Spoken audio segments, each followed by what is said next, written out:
ગુજરાતમાં છેલ્લા 24 કલાકમાં જાણે કાશ્મીર પહોંચી ગયા હોય એવો અહેસાસ થઈ રહ્યો છે। ઉત્તર અને મધ્ય ગુજરાતથી લઈને કચ્છ સૌરાષ્ટ્ર સુધી હાડ થીજવતી ઠંડીનો અનુભવ થઈ રહ્યો છે। છેલ્લા 24 કલાકમાં મોટા ભાગના વિસ્તારોમાં લઘુત્તમ તાપમાનમાં 3 થી 7 ડિગ્રી સેલ્સિયસ સુધીનો નોંધપાત્ર ઘટાડો નોંધાયો છે। ખાસ કરીને કચ્છના નલિયામાં પારો ગગડીને 5 ડિગ્રી પર પહોંચતા એ સિઝનનું સૌથી ઠંડુ સ્થળ બન્યું છે।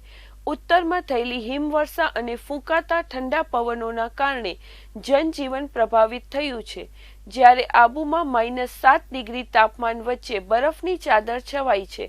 હવામાન વિભાગના અનુમાન મુજબ ઉત્તરથી આવતી ઠંડી હવા અને પવનની ગતિના કારણે આગામી એકાદ દિવસ સુધી ઠંડી યથાવત રહેવાની શક્યતા છે। વહેલી સવાર અને મોડી રાત્રે લોકોમાં ઠંડીની અસર વધુ અનુભવાઈ રહી છે। કચ્છ જિલ્લાની વાત કરીએ તો ભુજમાં 9.8 ડિગ્રી, કંડલામાં 12 ડિગ્રી તાપમાન નોંધાયું હતું।